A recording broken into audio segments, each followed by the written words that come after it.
नमस्कार, रितु राजपूत की ओर से। श्रोताओं, आज एक बार फिर एक नए व्यक्तित्व, एक नई शख्सियत के साथ उपस्थित हूं मैं। गद्य साहित्य की लगभग सभी विधाओं में आपने लेखन किया है और नए प्रतिमान रचे हैं।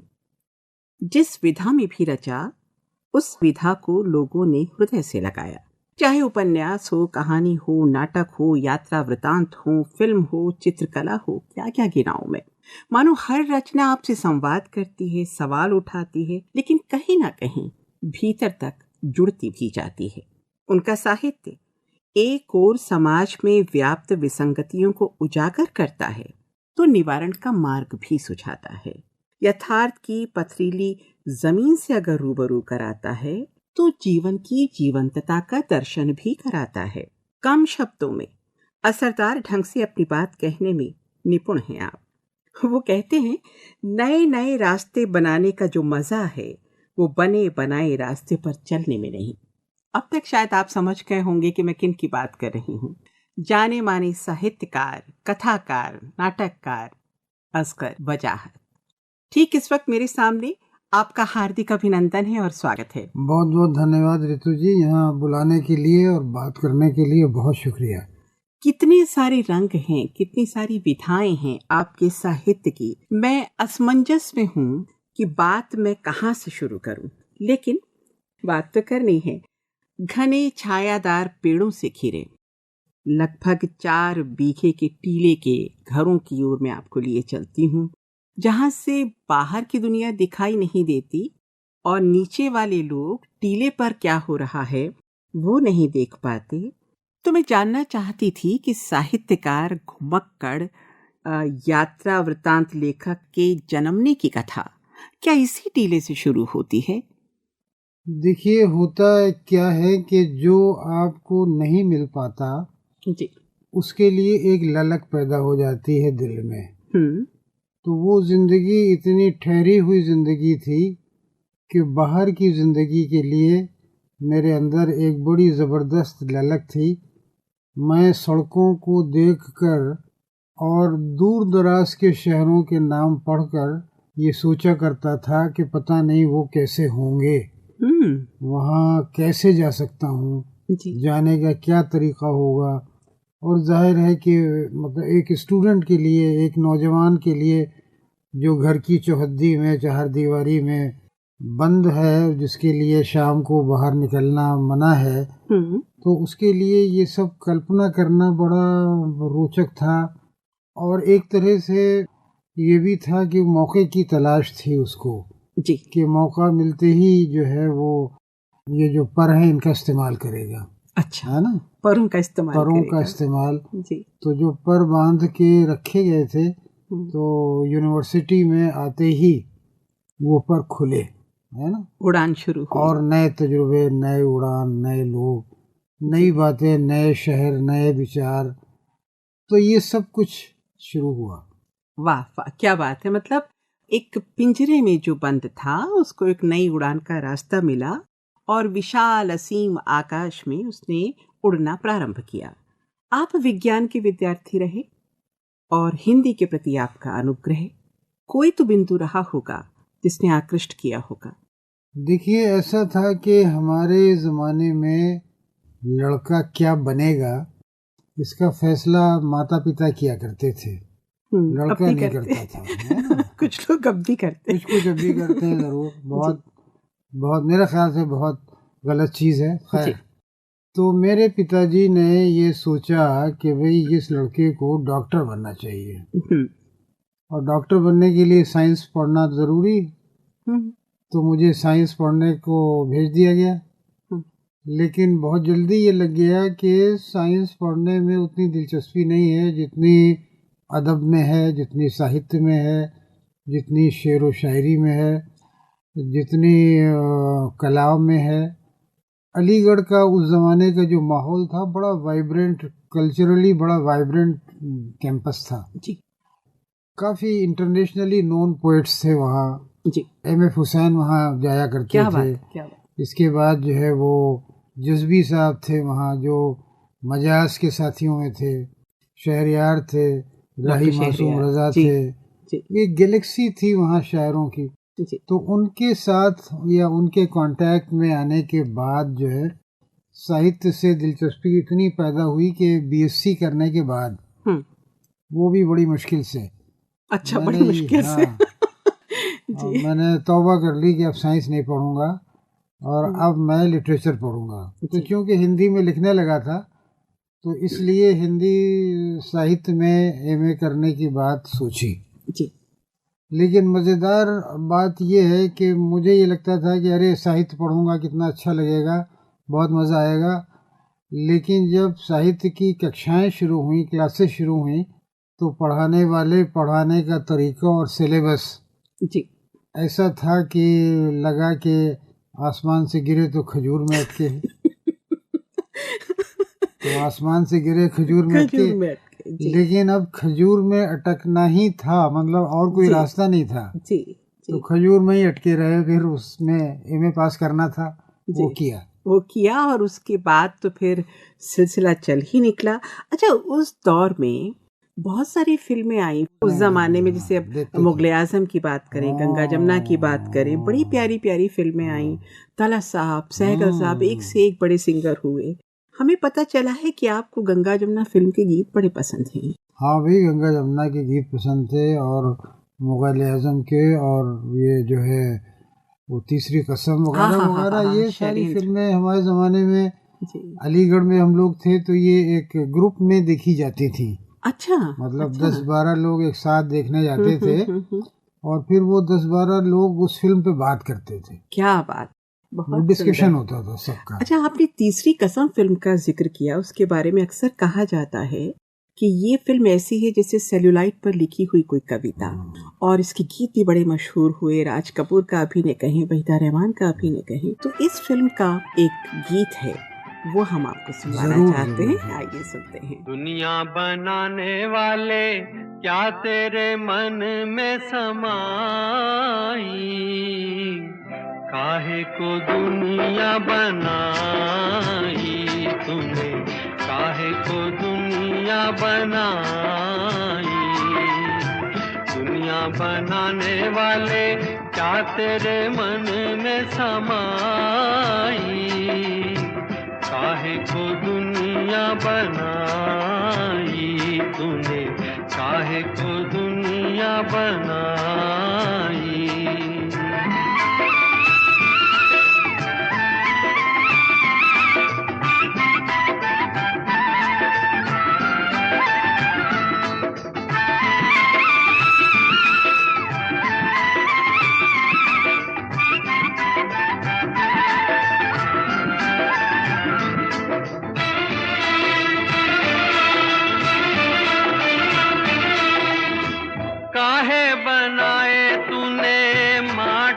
पुतले धरती ये प्यारी प्यारी मुखड़े ये उजले, काहे बनाया तूने दुनिया का खेला, काहे बनाया तूने दुनिया का खेला, जिसमें लगाया जवानी का मेला।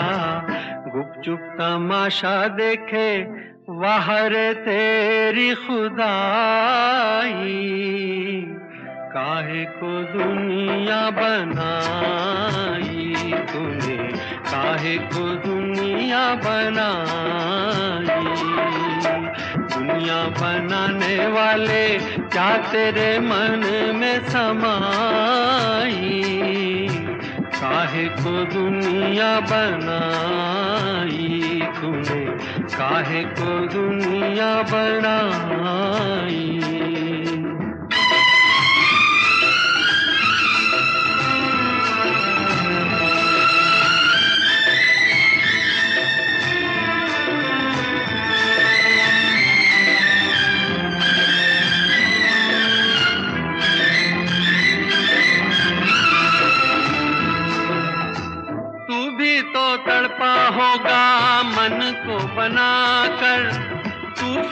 प्यार का मन में छुपा कर, कोई छवि तो होगी आंखों में तेरी, कोई छवि तो होगी आंखों में तेरी, आंसू भी छलके होंगे पलकों से तेरी। बोल क्या सूझी तुझको, काहे को प्रीत जगाई, काहे को दुनिया बनाई तूने, काहे को दुनिया बनाई। दुनिया बनाने वाले क्या तेरे मन में समाई, काहे को दुनिया बनाई तूने, काहे को दुनिया बनाई।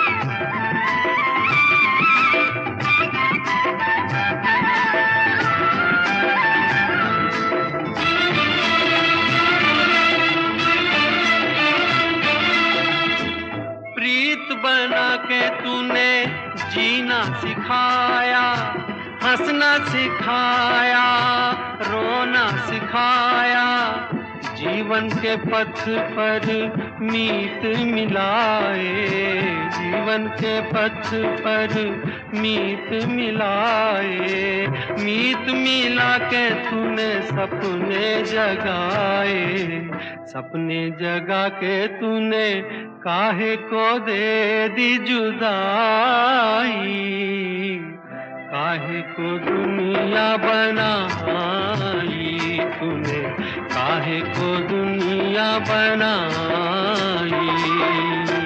दुनिया बनाने वाले क्या तेरे मन में समाई, काहे को दुनिया बनाई तूने, काहे को दुनिया बनाई।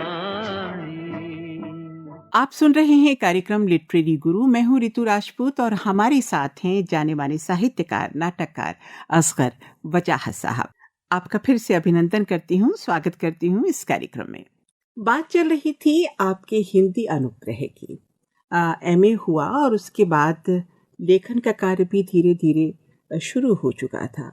तो शायद 1980 के दशक की बात अगर मैं करूं तो एक नाटक आया जो बहुत ही चर्चित हुआ, जिसे कहीं के हलचल सी मच गई। जिस लाहौर नहीं देखा वो जमे ही नहीं, मतलब जिसने लाहौर नहीं देखा उसका जन्म ही नहीं हुआ। कराची कहें, सिडनी कहें, दुबई कहें, मतलब कितने बड़े बड़े देशों में उसका प्रदर्शन हुआ उस नाटक का, और बड़े सहज ढंग से इस नाटक के माध्यम से वो विभाजन की जो पीड़ा थी उसको अंकित किया गया, पिरोया गया। इसके कथानक के सूत्र बिंदु को अगर मैं तलाशना चाहूँ, क्या कहेंगे आप? ऋतु जी, एक तथ्य है, वो तथ्य मेरी जानकारी में आया, कितना सच है मैं नहीं जानता, लेकिन एक तथ्य ये है कि विभाजन के बाद लाहौर में एक बूढ़ी हिंदू औरत रह गई थी जी। वो भारत नहीं आई। उसको इतना विश्वास था अपने पड़ोसियों पर, उसको इतना विश्वास था अपने ऊपर कि उसको लगता था कि उसे अपना वतन छोड़ने की आवश्यकता नहीं पड़ेगी, है ना। ये एक पात्र थी। फिर इस पात्र के आधार के ऊपर फिर नाटक का पूरा ताना बाना बुना गया। नाटक में आप जानती हैं कि द्वंद्व आवश्यक है, द्वंद्व होना जरूरी है जी। तो अगर बहुत से लोग इस हिंदू बूढ़ी औरत से प्रसन्न थे, खुश थे, कुछ ऐसे भी रहे होंगे जो खुश न हो, द्वंद्व पैदा हो गया, है ना। तो इस द्वंद्व के आधार के ऊपर फिर वो पूरा कथानक बना गया। फिर उसमें खलनायक भी आए, फिर उसमें नायक आए, फिर उसमें कवि आए, फिर उसमें साधारण लोग आए, फिर उसमें मौलवी आया, फिर उसमें धर्म की चीज। तो कहने का मतलब ये है कि इस एक बिंदु ने जो विस्तार लिया तो उस विस्तार से वो नाटक का कथानक पूरा का पूरा बना गया। और उसमें खास करके जब वो प्रारंभिक अवस्था में जब परिवार पहुंचता है और वो उस वृद्ध महिला को दादी कह के पुकारता है, और वो कितने अरसे बाद इस घर में इस तरह की आवाज गूंजी है, मुझे दादी कह के पुकारा है। तो हर पात्र अपने मंचन से कहें, अपनी भाषा से कहें, आपको आकृष्ट करता है और कहीं कहीं झकझोरता भी है ये प्ले। और अगर हम हबीब तनवीर साहब की बात करें तो मंच पर उन्होंने जिस तरह से इसे साकार किया है, जो बड़ी सूक्ष्म दृष्टि थी उनकी, वो अपने आप में अचंभित करने वाली है। कुछ कहेंगे? देखिए, मज़ेदार बात बताऊं आपको, नाटक में एक मौलवी का पात्र है। हाँ जी। तो मौलवी को हबीब साहब ने ऐसा अच्छा मैनरिज्म दिया था, ऐसी अच्छी स्टाइल दी थी और इतनी जेन्युइन थी कि मैंने उनसे पूछा कि हबीब साहब, ये आपने जो मैनरिज्म दिया है इस कैरेक्टर को, ये कैसे दिया? तो हबीब साहब ने कहा था कि आपको शायद पता ना हो, मेरे वालिद मौलवी थे। अच्छा। और मैंने अपने वालिद का मैनरिज्म जो है वो इस कैरेक्टर को दिया। अच्छा, क्या बात है। तो इस तरह से उन्होंने गहराई में जाकर काम किया था कैरेक्टर के साथ, और वो एक अद्भुत डायरेक्टर थे।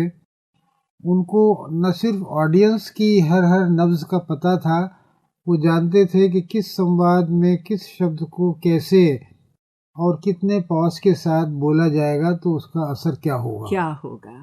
बात और आगे बढ़ाएंगे, लेकिन गंगा जमुना फिल्म का आपने जिक्र किया था शुरू में, तो मैं उस फिल्म का एक गीत बहुत प्यारा सा है, क्या अभिनय था बैजंती माला जी का, और यूसुफ भाई हमारे दिलीप कुमार जी ने क्या अभिनय किया था।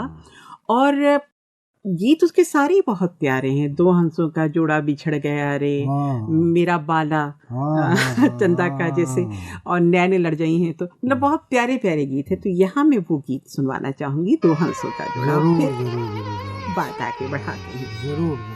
दो हंसों का जोड़ा बिछड़ गया रे, गजब भयो राम जुलम भयो रे, गजब भयो राम जुलम भयो रे। दो हंसों का जोड़ा बिछड़ गया रे, गजब भयो राम जुलम भयो रे।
गजब भयो राम जुलम भयो रे।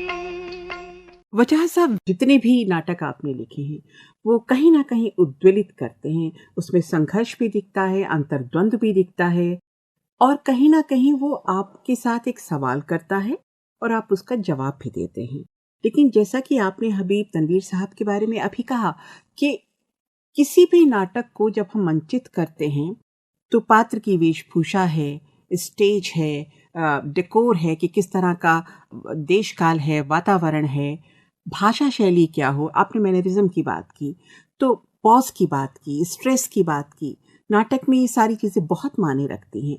और ख़ास करके आजकल के जब हम नाटकों की बात करते हैं, टेक्निक का युग है आज का युग, नए नए प्रयोग हो रहे हैं, ध्वनि मात्र से कहें या प्रकाश मात्र से कहें, पूरा दृश्य उकेर दिया जाता है।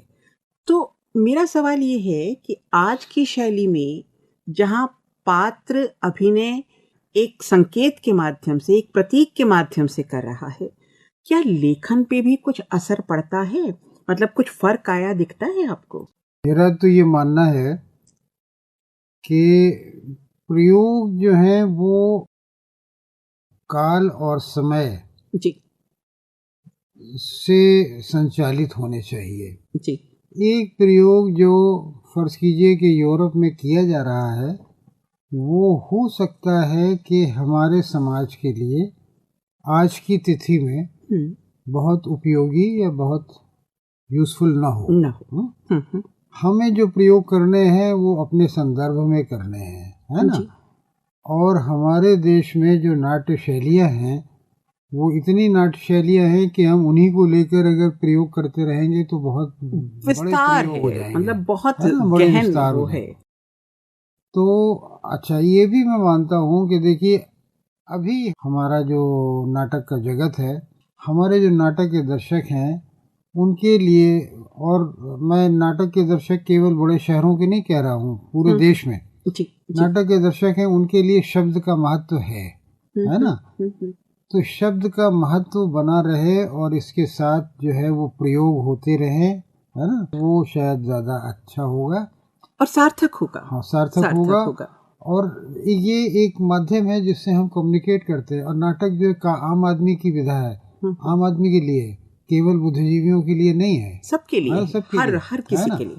तो जब ये सबके लिए है तो बड़े पैमाने पर जो लोगों को कम्युनिकेट होता है उसका स्वागत होना चाहिए। बिल्कुल सही कहा, यानी पात्र और दर्शक के बीच में एक संवाद, एक रिश्ता बनना चाहिए। अगर वो रिश्ता नहीं बन पाता है तो मुझे नहीं लगता कि वो नाटक मंचन की दृष्टि से सफल होगा।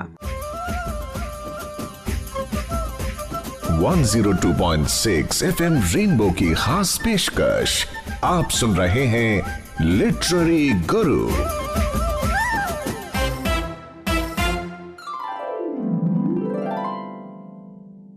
हमने नाटक की बात शुरू की थी, और नाटक की जब हम बात करते हैं तो आज हम देखते हैं कि नाटक लेखन, आपकी विधा उपन्यास भी है, आपकी विधा कहानी भी है, लघु कथा भी है, यात्रा वृतांत भी है। तो नाटक और उपन्यास और कहानी का लेखन भिन्न भिन्न है, दोनों की विधा अलग है, तो नाट्य रूप भी उनका भिन्न होता है, ये हम मानते हैं। लेकिन जब हम सोशल मीडिया की बात करते हैं, आज का युग सोशल मीडिया का युग भी है, और वहाँ पर दर्शक ही इंतज़ार करे कि अब एक कृति आएगी, फिर मैं उसे पढ़ूंगा, फिर वो मैं प्रतिक्रिया दूंगा, एक लंबे सफ़र से गुजरना होता है। लेकिन सोशल मीडिया पे अगर कोई चीज़ आती है, आपको तुरंत उसका उत्तर मिल जाता है कि ये हिट है या फ्लॉप है। सोशल मीडिया को कैसे देखते हैं? मुझे लगता है कि बहुत सार्थक भूमिका निभा रहा है जी। मतलब मैं ये नहीं कहता कि जो साहित्य की सारी ज़रूरतें हैं उनको वो पूरी करेगा या कर रहा है, लेकिन ये ज़रूर है कि साहित्य के प्रति आकर्षित करने का काम सोशल मीडिया कर रहा है। अभी सोशल मीडिया के ऊपर काफ़ी लेखकों ने आना शुरू किया है जी। जो बहुत स्थापित लेखक हैं, वो भी सोचते हैं कि अगर हम अपने पाठकों से संवाद कर सकते हैं जी, तो हम क्यों ना उनसे संवाद करें। इस तरह से सोशल मीडिया एक पूर्व पीठिका बनाता है साहित्य तक पहुंचने के लिए। आपने किसी की एक लघु कथा पढ़ी, आपको अच्छी लगी, तो आपके मन में ये आता है कि हाँ हम इसकी दूसरी कथाएं पढ़ें क्या है, हम इसका उपन्यास पढ़ें क्या है। तो एक इंट्रोड्यूस करने वाली बात है कि सोशल मीडिया जो है वो एक संकेत करता है पढ़ने वालों के लिए कि इस धर भी आप जा सकते हैं, ये भी आप देख सकते हैं, ये भी आप कर सकते हैं, है ना। ये अपने आप में बहुत बड़ी चीज़ है, ये अपने आप में बहुत सार्थक है। पर ये भी हमें ख्याल रखना होगा कि उसका इस्तेमाल बहुत सकारात्मक ढंग से किया जाए तो ज्यादा प्रभावी होगा। इससे पहले और आगे बढ़े, हम एक और गीत सुन लेते हैं। मोरा गोरा अंग लैले, मोहे शाम रंग दे दे, छुप जाऊंगी रात ही में, मोहे पी का संग दे दे। मोरा गोरा अंग लैले, मोहे शाम रंग दे दे, छुप जाऊंगी रात ही में, मोहे पी का संग दे दे।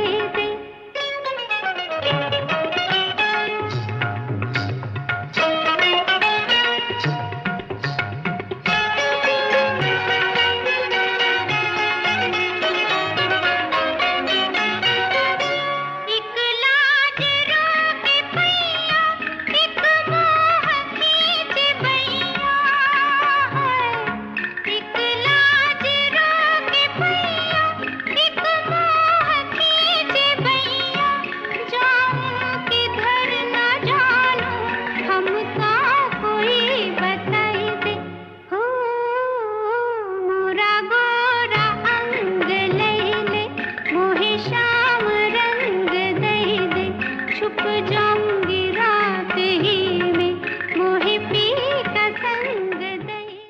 श्रोताओं, स्वागत है एक बार फिर से, जिस कार्यक्रम का नाम है लिटरेरी गुरु। मैं हूँ रितु राजपूत और हमारे साथ हैं असगर वजाहत साहब। अच्छा, आप अध्यापन कार्य से जुड़े रहे, आपने बरसों बरस अध्यापन कार्य किया, हिंदुस्तान में भी और प्रतिष्ठित विश्वविद्यालय में किया, जामिया मिलिया इस्लामिया की अगर मैं बात करूं। आप बुडापेस्ट और हंगरी में भी अध्यापन कार्य से जुड़े रहे। विद्यार्थी तो विद्यार्थी है, चाहे हिंदुस्तान का हो चाहे किसी बाहरी मुल्क का हो। आप क्या महसूस कर पाए, वहाँ के क्या अनुभव रहे आपके जीवन में? देखिए, जिस तरह की गंभीरता देखने के लिए मुझे मिली, जैसी गंभीरता, तो उस गंभीरता ने मुझे आकर्षित किया। जैसे मैं आपको एक उदाहरण दूं, मैंने वहाँ पाठ्यक्रम बने बनाए नहीं होते हैं, हर सेमेस्टर में बनते हैं। तो एक सेमेस्टर में मुझे कहानी पढ़ानी थी, तो मैंने कहा कि मैं उसने कहा था कहानी पढ़ाऊंगा। अच्छा।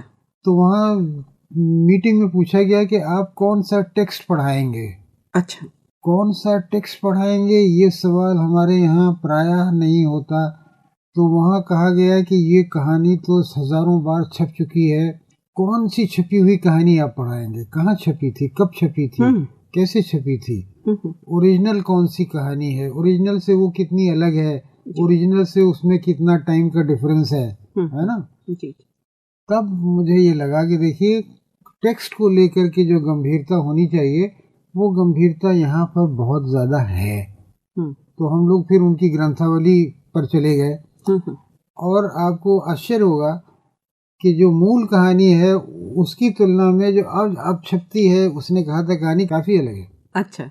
तो इसीलिए उन्होंने बल दिया था कि जो मूल टेक्स्ट है इसका, जो पहली बार जहाँ छपी है, दूसरी बार जहाँ छपी है, वो टेक्स्ट पढ़ाइए, मूल रचना पढ़ाइए। हाँ। तो उसमें बहुत से पंजाबी के गीत हैं, ज़्यादा बहुत से पंजाबी के शब्द हैं, बहुत से पंजाबी के संवाद हैं, जो बाद में लोगों ने निकालने शुरू कर दिए कि अरे ये हिंदी वालों की समझ में नहीं आएंगे, इनको निकालो। बहुत प्यारी कथा है ना। तो वो ओरिजिनल उसने कहा था। तो इस तरह से, जैसे परीक्षा की बात है, परीक्षा भी उन्होंने कहा कि उस तरह से होगी जैसे आप और छात्र चाहेंगे। यानी परीक्षा का कोई निर्धारित तरीका नहीं है। आप और छात्र ये तय करें कि कैसे होगी परीक्षा। क्या बात है, उसी तरह हो जाएगी। मुझे इससे लगता है कि शायद एक बहुत खूबसूरत रिश्ता अध्यापक और विद्यार्थी के बीच में पनपता है इससे, और जो शायद अच्छे परिणाम देता है। आप क्योंकि जुड़ जाते हैं हृदय से, तो विद्यार्थी अपने अध्यापक को हृदय से ही ग्रहण करता है। बहुत बड़ी बात आपने की। अच्छा, एक चीज और मेरे जहन में आ रही है, लेकिन मैं वो बताऊंगी आपको इस गाने के बाद। जो आपको बहुत अच्छा लगता है, गाइड फिल्म का गीत है श्रोताओं। और जानते हैं गाइड में देवानंद साहब ने जो अभिनय किया है एक गाइड के रूप में। अच्छा, आप तो अपने को रिलेट भी कर पाते होंगे क्योंकि आप तो घुमक्कड़ हैं। तो कई गाइड से आपका पाला पड़ा होगा। तो इस मोड़ पे हम ये गीत सुन लेते हैं। दिन ढल जाए हाय, रात न जाए, तो न आए, तेरी याद सताए। दिन ढल जाए हाय, रात न जाए, तो न आए, तेरी याद सताए। दिन ढल जाए।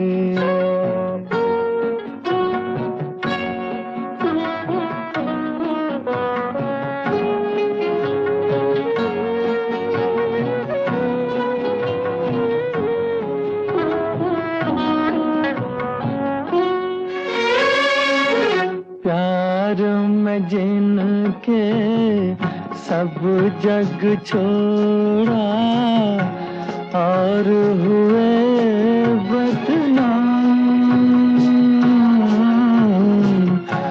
उनके ही हाथों हाल हुआ ये, बैठे हैं दिल को थाम। अपने कभी थे अब है पराए। दिन ढल जाए हाय, रात न जाए, तो न आए, तेरी याद सताए। दिन ढल जाए।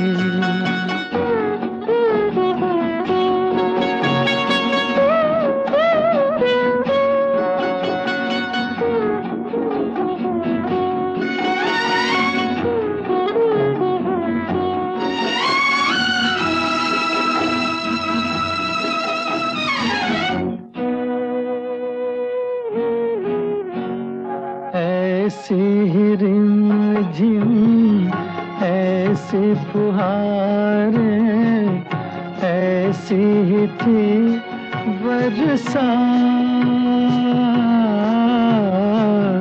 खुद से जुदा जग से पराए, हम दोनों थे साथ। फिर से वो सावन अब क्यों ना आए। दिन ढल जाए हाय, रात न जाए, तो न आए, तेरी याद सताए। दिन ढल जाए। श्रोताओं, स्वागत है एक बार फिर से। मैं हूँ रितु राजपूत और हमारे साथ हैं जाने माने नाटककार असगर वजाहत साहब। मैं आपको ले चलती हूँ उस कृति की तरफ जिस पे हमें मान है, जिस पे हमें गर्व है, महाबली। व्यास सम्मान से सम्मानित किए जाने की बात हुई है। कितनी बड़ी बात है कि इस रचना को इस पुरस्कार से नवाजा जा रहा है। क्या महसूस कर रहे हैं? ये खुशी की बात है कि जो मैं कहना चाहता था वो लोगों तक पहुंचा। जी। मेरी जो धारणा थी उस धारणा को, उस विश्वास को मान्यता मिली। जी। ये एक बड़ी बात होती है। और नाटक के बारे में तो मैं सिर्फ ये कहूँगा कि लगभग 4-5 साल से ये नाटक मैं लिख रहा था। और ये नाटक मेरे लिए लिखना कुछ कठिन भी था। कुछ कठिन इस माने में था कि उस पूरे युग को, यानी 16वीं शताब्दी को समेटना था। 16वीं शताब्दी बड़ी वाइब्रेंट शताब्दी थी भारत के इतिहास में। उसमें बहुत सी गतिविधियां थीं, उसमें बहुत से परिवर्तन आ रहे थे, बहुत सी चीज़ें उसमें घट रही थीं। तो उन सब को समेटते हुए इस नाटक को लिखना थोड़ा सा कठिन था। जी। लेकिन चूंकि जो बात मैं कहना चाहता था वो मुझे लगता था कि आज से भी जुड़ी हुई बात है कि एक रचनाकार जो है, एक कलाकार जो है, उसका महत्व वो कालजयी है, वो समय की और भूगोल की सीमाओं को पार कर जाता क्या है। बात है, बहुत सुंदर। तो तुलसीदास जो है उन्होंने काल की सीमाओं को, समय की सीमाओं को और भौगोलिक सीमाओं को पार कर दिया है ना। तो अच्छा, इस जब हम नाटक की बात करते हैं तो इसके जो केंद्र बिंदु हैं, जैसे आपने शुरू में कहा कि संत तुलसीदास हैं, अकबर हैं, और उनका पारस्परिक संवाद है कि किस तरह से वो दोनों के जब संवादों की बात करते हैं, और आपने ये भी कहा है कि सामायिक दृष्टि से कहें, प्रासंगिक दृष्टि से कहें, ये हर समय में अपनी अलग छाप छोड़ेगा, क्योंकि ये हर युग की बात लगता है। आपने स्वयं कहा कि वो समय की परिधि से बाहर है। हम अगर अभिनय की बात करते हैं तो आंगिक, वाचिक, आहार्य या सात्विक, जितने भी अभिनय के तत्व हो सकते हैं इस नाटक में समाहित हैं कहीं ना कहीं। और कथानक तो अपने आप में इतना श्रेष्ठ है इसका। जब आप इस नाटक को पढ़ते हैं तो दोनों जो मुख्य किरदार हैं, मुख्य चरित्र हैं, संत तुलसीदास और सम्राट अकबर, तो उनका द्वंद्व कहें या उनका पारस्परिक विचार विमर्श कहें, कई सारी चीज़ें उभरती हैं इस नाटक में। और प्रश्न खड़ा होता है कि महाबली कौन? वो जो समय और काल की परिधि से बाहर हो चुका है, या वो जो इतिहास में उकेरा गया है? और नाटक कहीं ना कहीं ये परिलक्षित करता दिखता है कि महाबली तुलसीदास। और भाषा शैली की दृष्टि से अगर मैं कहूँ, इसके हर पात्र की जो भाषा है वो बिल्कुल आपको उस समय और काल के अनुरूप प्रतीत होती है, और आप हर पात्र के साथ जुड़ते चले जाते हैं। लोकोक्तियां हैं, मुहावरे हैं, तो वो जो भाषा शैली है, जो उसका सौंदर्य है, उस पे काव्यात्मकता भी है, गद्यात्मकता भी है, वो आपको बांध लेती है। और इस शैली में आप निपुण हैं, क्या कहेंगे? देखिए, आपने जो बात कही है वो बहुत हद तक सही है, बहुत अच्छी है। जैसे वो एक उदाहरण दूं मैं, ये नाटक मैंने पढ़ने को दिया राजेंद्र गुप्ता को, जो बहुत अच्छे अभिनेता हैं। जी जी। राजेंद्र गुप्ता ने इसको पढ़ करके कहा कि इसका निर्देशन चाहे जो करे, लेकिन तुलसी की भूमिका मैं करूँगा। क्योंकि तुलसी की भूमिका और तुलसी के जो संवाद हैं, तुलसी का जो कैरेक्टर पूरा उभर के सामने आता है, उसके साथ उनका एक तरह का आत्मसात कर लिया उन्होंने उसको। तो इस नाटक के जो पात्र हैं, उनकी जो भाषा है, वो कहीं न कहीं आकर्षित इस तरह करती है कि लोग उसमें डूब जाते हैं, खो जाते हैं जी। और कोशिश की है मैंने कि जितने भी इसके पात्र हैं इतिहास में, वो जैसे हैं, जो उनका स्वरूप बनता है उसके साथ न्याय किया जाए। वजह साहब, वैसे तो महाबली नाटक की जब हम बात करते हैं, पूरे नाटक में संवाद बेहतरीन है, लेकिन नाटक के अंतिम भाग में तुलसीदास और अकबर के बीच जो वार्तालाप होता है वो बहुत ही प्रभावी, और एक तरह से यूं कहते हैं कि पूरे नाटक का सार है, तो गलत नहीं होगा। मैं एक झलक देना चाहूंगी।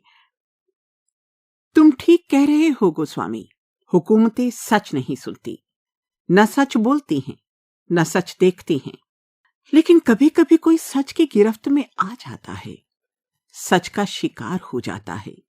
गोस्वामी, पता नहीं कब, कैसे और क्यों हम भी सच की गिरफ्त में आ गए थे। क्या लिखा है जनाब आपने। जैसे जैसे आप डूबते हैं, आपकी रचनाओं को हम पढ़ते हैं, बहुत सारी समीक्षाएं इस पर हुई हैं। ये तो एक झलक भर थी, बहुत सारे लोगों ने इसके बारे में लिखा है, सोशल मीडिया पर भी, और वैसे भी कई किताबों में, कई पत्रिकाओं में हमने इसके बारे में पढ़ा है। तो ये रचना जब व्यास पुरस्कार से सम्मानित होती है तो हृदय गदगद होता है, खुशी होती है।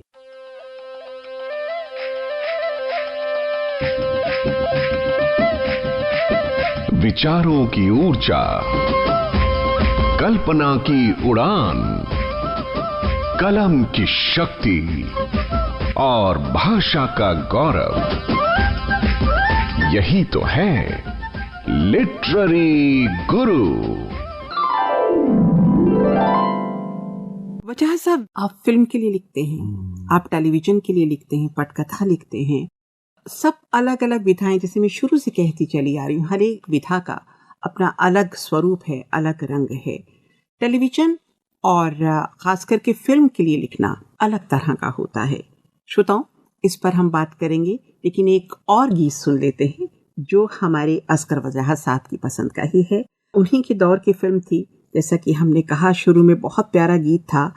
जावेद अख्तर साहब के गीत और गुलजार के गीत आपको पसंद आते हैं। अनुमति अगर हो तो एक गीत सुनवा दूं? जरूर जरूर। तुम आ गए हो, नूर आ गया है, तुम आ गए हो, नूर आ गया है, नहीं तो चरागों से लौ जा रही थी। जीने की तुमसे वजह मिल गई है, बड़ी बेवजह जिंदगी जा रही है। तुम आ गए हो, नूर आ गया है।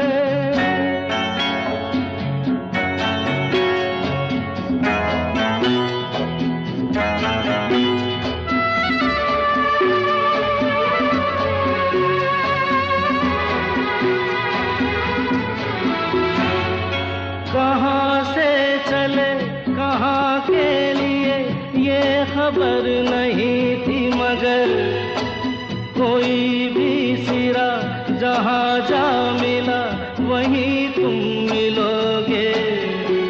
हो कहाँ से चले कहाँ के लिए ये खबर नहीं थी, मगर कोई भी सिरा जहाँ जा मिला वहीं तुम मिलोगे।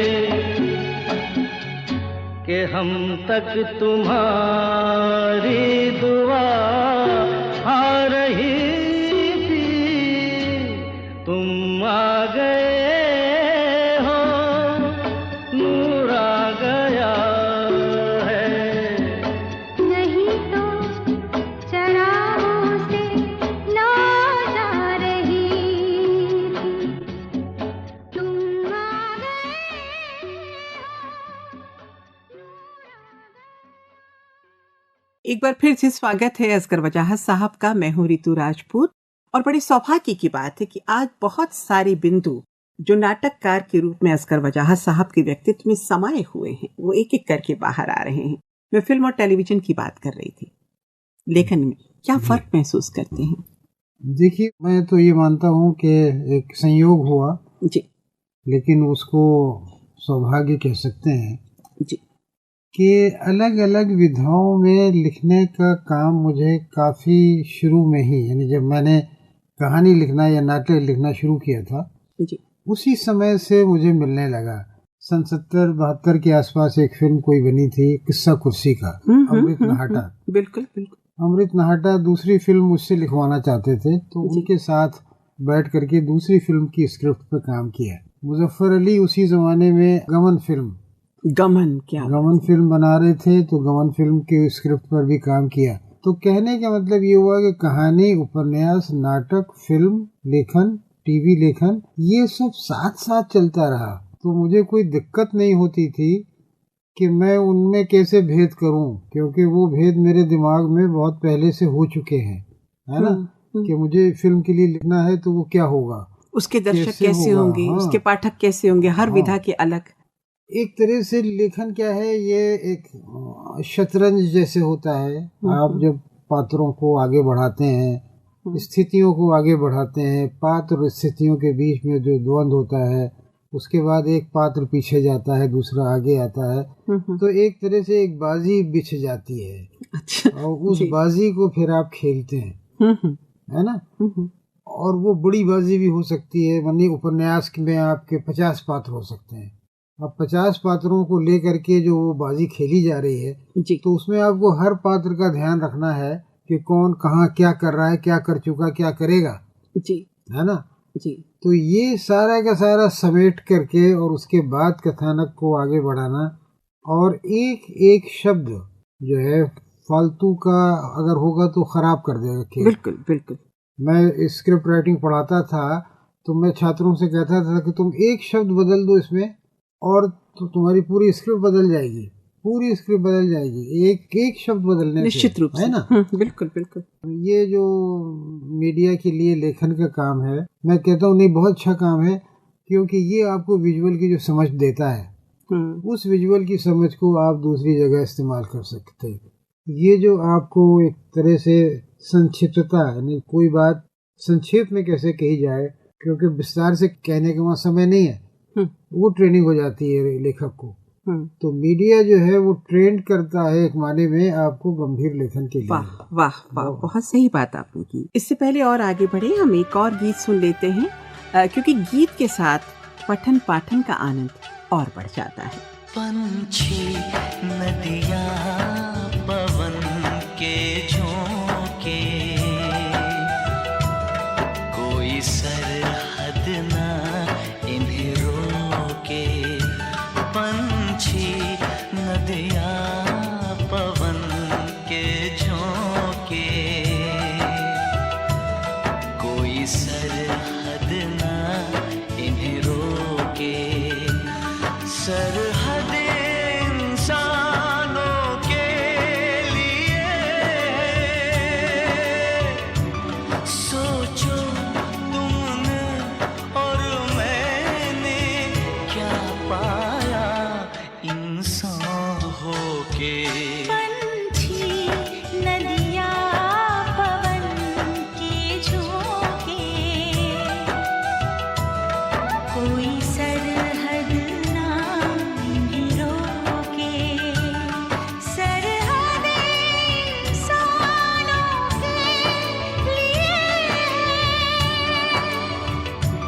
सोचो तुमने और मैंने क्या पाया इंसान होके।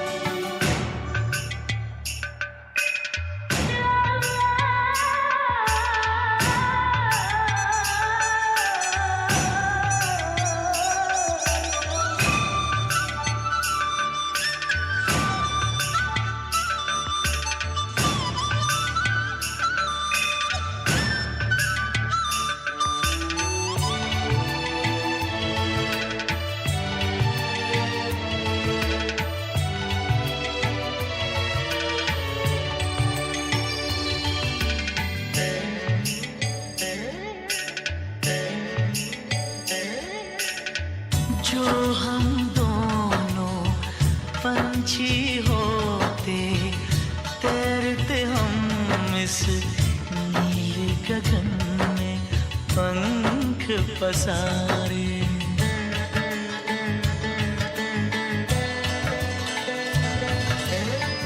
सारी धरती अपनी होती, अपने होते सारे नजारे। खुली फिजाओं में उड़ते, खुली फिजाओं में उड़ते, अपने दिलों में हम सारा प्यार समूखे। पंछी नदियाँ पवन के झोंके, कोई सरहद ना इन्हें रोके। सरहद इंसानों के लिए, सोचो तुमने और मैंने क्या पाया इंसान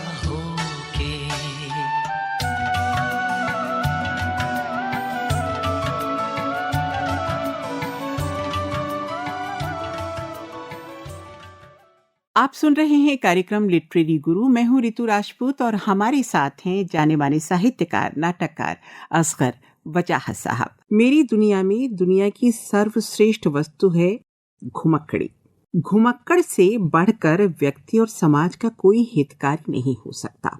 राहुल सांकृत्यायन की पंक्तियां हैं, जब आपकी पुस्तक उम्र भर सफर में रहा सामने आई और उसे खोला तो पहले पन्ने पर ये पंक्तियां उद्धृत हैं। और इस किताब को जैसे जैसे आप पलटते जाते हैं, लगभग 437 पन्ने की ये किताब है और इस किताब में आपके घुमक्कड़ी जीवन की सारी चीजें समाहित हैं अधिकांश तौर पर। तो ये मैं आपसे जानना चाहती हूँ, आपकी दृष्टि में एक कुशल घुमक्कड़ की परिभाषा क्या है? घुमक्कड़ का उद्देश्य केवल घुमक्कड़ी होना चाहिए। अगर उसका उद्देश्य कुछ और है, और घुमक्कड़ी क्या है? घुमक्कड़ी एक प्रकार की एक डिसिप्लिन है जी। उस डिसिप्लिन में इतिहास, भूगोल, समाज, लोग, मनोविज्ञान, समाजशास्त्र, सारा कुछ समाहित है घुमक्कड़ी में। तो होना ये चाहिए कि एक घुमक्कड़ को केवल घुमक्कड़ी कर रहा है वो, उसका उद्देश्य जो है वो और कुछ नहीं है, और कोई उद्देश्य उसका नहीं है। तो ये असली घुमक्कड़ी होती है। और लोगों को भ्रम है कि घूमने के लिए बहुत पैसा दरकार है। ऐसा बिल्कुल नहीं है, पैसा दरकार नहीं है, इच्छा दरकार है जी। इच्छा अगर है तो ठीक है।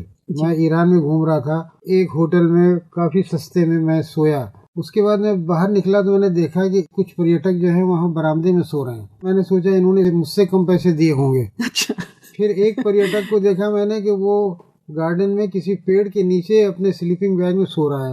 मैंने कहा इसने तो मुफ्त में रात गुजार दी। जी जी। तो घुमक्कड़ी के लिए कोई प्रतिबंध ऐसा नहीं है, इच्छा होनी चाहिए। तो राहुल जी ने उसको पूरा एक शास्त्र माना है। वास्तव में शास्त्र है, वास्तव में शास्त्र है।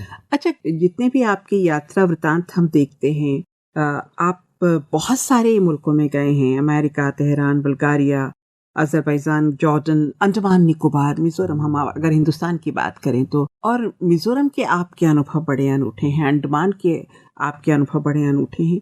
वो जो किब्बर जादू बना रहेगा, वो क्या कथा थी? कुछ स्मृतियों में कौंधता है क्या? किब्बर की बात की आपने? जी जी। तो ये हिमाचल में लाहौल स्पीति, हाँ, लाहौल स्पीति होता हुआ मैं स्पीति पहुंचा था। तो स्पीति में फिर बताया गया मुझे कि एक किब्बर नाम का गांव है जो लेह से भी ऊंचाई पर है। जी, जी, जी। वहाँ मैं चला गया और वहाँ जा करके जो मुझे अनुभव हुए वो हुआ कि शायद हजारों साल पहले जिस तरह के गांव रहे होंगे वो गांव ये अभी भी वैसे ही है। वहाँ के लोग, वहाँ के लोगों का जीवन, वहाँ उनके आचार व्यवहार। ऐसी जगहों पे जब पहुँचता हूँ मैं तो कोशिश करता हूँ किसी युवा को साथ लिया जाए। तो मैं स्कूल चला गया। स्कूल में मैंने टीचर से कहा कि मैं गांव देखने आया हूँ, यहाँ का कोई छात्र है जो मेरी मदद कर सके? उन्होंने कहा हाँ है। तो अब लोगों के साथ घूमना अलग है।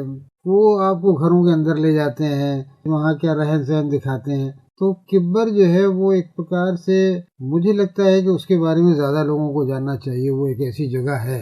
आप इस तरह के बहुत सारे स्थानों को, जब मैं इस किताब को देखती हूँ, उम्र भर सफर में रहा, इतनी बारीक बारीक चीजों को आपने इंगित किया है कि पाठक आपके साथ साथ चलता है। जैसे उस सकरी सी गली में उस छज्जे से झांकती हुई, मतलब छायादार पेड़ों के बीच गुजरते हुए मैंने देखा वो नन्हा सा बालक, नाक पोंछती हुई माँ। ये सारी चीजें इतने प्यारे ढंग से लिखी गई हैं आपकी यात्रा वृतांतों में कि आप जैसे जैसे पढ़ते जाते हैं उसमें डूबते जाते हैं, उसमें उतरते जाते हैं। तो मैं अपने सभी श्रोताओं से ये जरूर कहूंगी कि अगर आप पर्यटन में रुचि रखते हैं तो जैसे हमारे पर्यटक वजाहत साहब हैं, उस तरह के पर्यटक बनिए। केवल जो बहुत पॉपुलर प्लेसेस हैं आप सिर्फ उनको न देखें, बल्कि उस जगह के वेशभूषा, वहाँ की संस्कृति, वहाँ के रीति रिवाज, वहाँ का खान पान और वहाँ की समस्याएं, वहाँ के लोग, वो सब कुछ भी अनुभव करें। तब शायद एक घुमक्कड़ के रूप में आपका दायित्व पूर्ण होता है। मैं चाहूंगी जो लोग आज के दौर में यात्रा वृतांत लिख रहे हैं, आप उनसे कुछ कहना चाहेंगे? देखिए, ऐसा है कि अब जमाना बदल गया। अब वो 50 साल 100 साल पुरानी बात नहीं है। लोगों की जानकारियां बहुत बढ़ गई हैं। आप एक क्लिक करेंगे और आपको पूरे शहर के बारे में एक डॉक्यूमेंट्री देखने को मिल जाएगी। और अब अगर आप यात्रा वृत्तांत में ये बताएंगे कि ये इस शहर में ये इमारत ऐसी है, तो लोग ये कहेंगे अरे ये तो हमने देखा है, सब क्या बता रहे हो। आज यात्रा वृत्तांत लिखना ज्यादा कठिन है क्योंकि उसमें ऐसी जानकारियां होनी चाहिए जो सहज उपलब्ध नहीं है। वहाँ के समाज के साथ इंटरेक्ट करें जी। जब आप समाज के साथ इंटरेक्ट करेंगे तब आपको वो मिलेगा जो लोगों को आमतौर से पता नहीं होता। बिल्कुल सही कहा आपने। तो अगर आप सचमुच जिज्ञासु हैं, घुमक्कड़ हैं और अलग अलग जगहों में जाने में आपकी रुचि है, तो इन सारे बिंदुओं को जहन में ज़रूर रखिए, तो आपको सचमुच यात्रा का आनंद आएगा। असगर फजाह साहब, बहुत अच्छा लगा आपसे बात करके, बहुत सारी चीज़ें सामने आई और हम ये दुआ करते हैं कि आप बस यूं ही लिखते रहें और हमें नई नई जगहों की सैर कराते रहें। बहुत बहुत धन्यवाद, बहुत बहुत धन्यवाद। आपने बुलाया और इतनी अच्छी बातचीत की और इतनी सार्थक बातचीत की कि मुझे बड़ी खुशी है। मैं भी ये चाहता हूँ कि लोगों तक ये बातें पहुँचें और उसको लोग ध्यान दें, तो हम सब का उसमें जो है वो आगे बढ़ेंगे। हम सब क्या बात है। मैं दुआ करती हूँ हम सब आगे बढ़ें। आपका बहुत बहुत धन्यवाद।